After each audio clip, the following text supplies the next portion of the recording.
اعوذ باللہ من الشیطان الرجیم بسم اللہ الرحمن الرحیم السلام علیکم ورحمۃ اللہ وبرکاتہ۔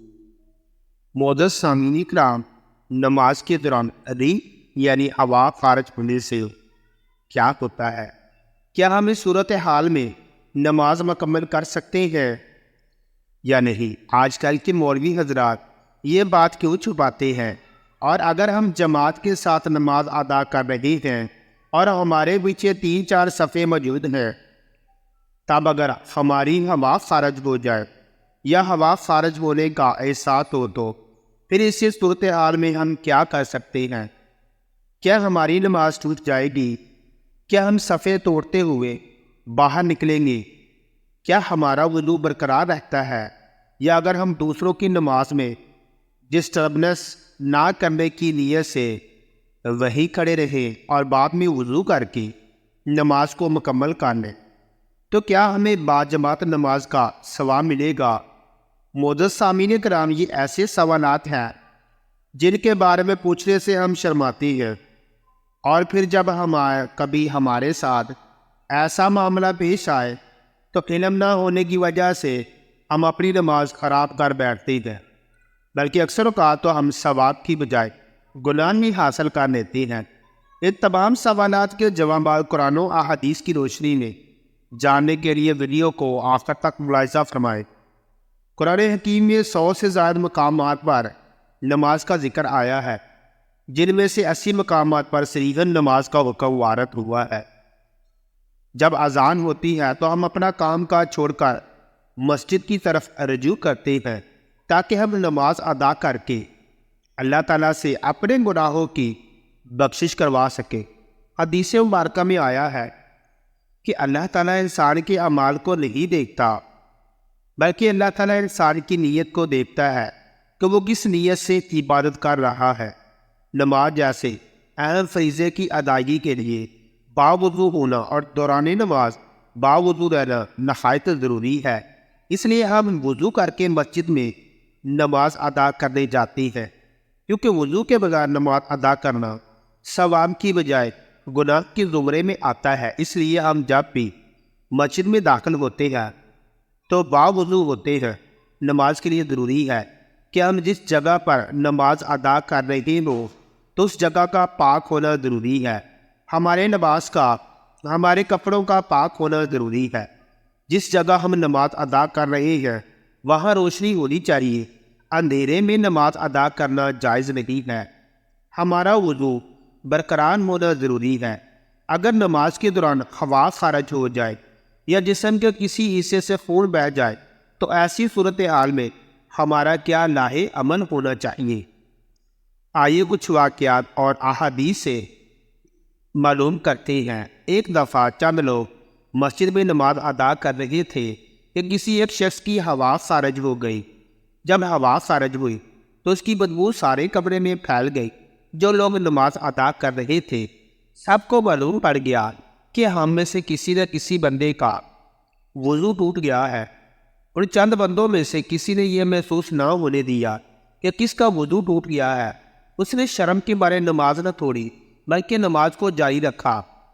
اس کا پردہ رکھنے کے لیے یہ چاہیے تھا کہ وہاں جو 2-4 لوگ نماز ادا کر رہے تھے وہ سارے وضو کر کے دوبارہ نماز ادا کرتے تاکہ اس بندے کو شرمندگی نہ ہوتی اور نماز کو پھر سے ادا کیا جاتا، لیکن نمازیوں نے ایسا نہ کیا۔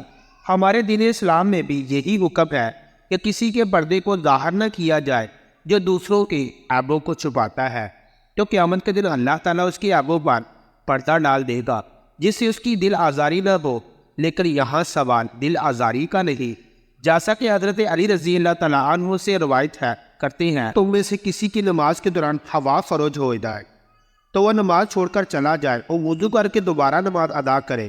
اس حدیث مبارک سے معلوم ہوا کہ نماز میں وضو ٹوٹ جانے کی صورت میں اپنی جگہ پر کھڑے رہنے کی اجازت نہیں ہے، بلکہ وضو کر کے دوبارہ نماز میں شامل ہونے کی ترغیب دی گئی ہے۔ ایک اور روایت میں حضرت عائشہ رضی اللہ تعالیٰ عنہ کا بیان ہے کہ حضور صلی اللہ علیہ وآلہ وسلم نے ارشاد فرمایا، جس سے نماز کے دوران نقصیر یا مزی آ جائے وہ لوٹ کر وضو کرے اور جہاں نماز کو چھوڑا تھا وہیں سے شروع کر دے، لیکن اس درمیان میں کلام نہ کرے۔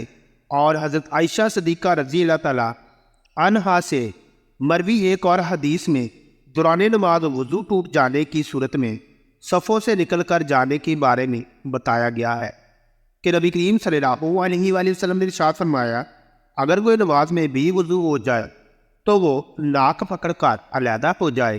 حدیث سے واضح ہے کہ اگر کوئی مسلمان بھائی باجماعت نماز ادا کر رہا ہے اور اس کی حواس خارج ہو جائے تو اسے چاہیے کہ وہ پہلی صف میں کھڑا ہو یا دوسری صف میں تو نمازیوں سے الگ ہو جائے، تاکہ اس کی بدبو سے دوسرے نمازی تنگ نہ ہو اور پھر وہ دوبارہ وضو کر کے جماعت میں شامل ہو جائے۔ اور اگر کوئی رکعت رہ جائے تو اسے بعد میں مکمل کر لے۔ بعض اوقات نمازی کو وہم سا ہونے لگتا ہے کہ اس کی حواس خارج ہوئی ہے یا نہیں، حالانکہ کچھ بھی خارج نہیں ہوتا۔ یہ شیطانی وسوسہ ہوتا ہے جو انسان کی نماز خراب کرنے اور اس میں خلل ڈالنے کے لیے پیدا ہوتا ہے۔ اس لیے نمازی کو اس وقت تک نماز نہیں توڑنی چاہیے جب تک کہ اسے حواس خارج ہونے کا یقین نہ ہو جائے۔ ابن تمیم اپنے چچا سے بیان کرتے ہیں کہ ایک شخص نے رسول کریم صلی اللہ علیہ وآلہ وسلم کے سامنے شکایت کی کہ اس سے نماز میں خیال سا آتا ہے کہ اس کی حواس خارج ہو گئی ہے، تو حضور صلی اللہ علیہ وآلہ وسلم نے فرمایا، وہ نماز سے اس وقت نہ نکلے یا نماز اس وقت تک نہ توڑے جب تک وہ حواس خارج ہونے کی آواز نہ سنے یا اس کی بدبو نہ پائے۔ حدیث سے مراد یہ نہیں کہ حکم آواز سننے یا پھر بدبو آنے پر معلق ہے، بلکہ مراد یہ ہے کہ آواز خارج ہونے کا یقین ہو جائے، چاہے اسے آواز نہ بھی آئے اور بدبو نہ بھی سونگی ہو۔ دین اسلام میں یہ حکم کسی جگہ بھی موجود نہیں کہ اگر نماز کے دوران آپ کی حواس خارج ہو جائے تو آپ اپنی نماز کو جاری رکھیں۔ اگر آپ ایسا کرتے ہیں تو آپ ثواب کی بجائے گناہ کو حاصل کر رہے ہوتے ہیں۔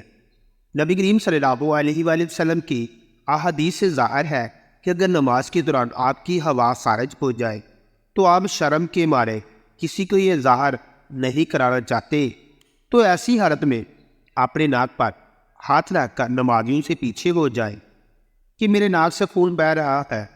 دوسرے سامنے یہ سمجھیں گے کہ اس کے خون بہنے سے وضو ٹوٹ گیا ہے، اس لیے یہ دوبارہ وضو کر کے نماز ادا کرے گا۔ اس سے اس بندے کی عزت بھی رہ جائے گی اور نماز بھی ادا ہو جائے گی۔ پیارے دوستوں، ناک سے خون بہنے، حواس خارج ہونے، قے آنے، یہ سب صورتوں میں وضو ٹوٹ جاتا ہے۔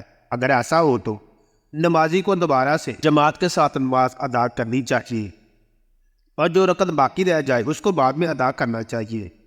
کچھ لوگوں کو یہ بیماری ہوتی ہے اور ان کی بار بار حواس خارج ہوتی ہے، ان کے ناک یا جسم کے کسی حصے سے خون بہتا رہتا ہے۔ شوگر کی وجہ سے پیشاب کے قطرے مسلسل گرتے رہتے ہیں، تو ان لوگوں کے لیے حکم ہے کہ وہ ہر نماز سے پہلے وضو کر کے نماز ادا کریں۔ اگر ابھی وضو کیا ہی ہے اور نماز کے لیے ابھی کھڑا نہیں ہوا تو اس کی حواس خارج ہو گئی ہے یا اس کو کی آ گیا ہے، تو پھر وہ دوبارہ وضو کر کے جماعت کے ساتھ کھڑا ہو جائے۔ اگر وہ ایسا نہیں کرتا تو اس کی نماز قبول نہیں ہوگی۔ یہ بھی یاد رہے، زبردستی روک کر نماز مکمل کرنا مکروہ تحریمی ہے۔ البتہ اگر نماز قضا ہو رہی ہو تو نماز قضا کرنے کی بجائے ریح کو قابو کر کے عمل کرنا بہتر ہے۔ تو سامعین کرام، اللہ کریم سے دعا ہے کہ وہ ہمیں 5 وقت کی نماز باجماعت اہتمام کے ساتھ خشوع و خضوع کے ساتھ ادا کرنے کی توفیق عطا فرمائے۔ ثم آمین۔ تمام دوست کمنٹ باکس میں آمین ضرور لکھیں۔ ویڈیو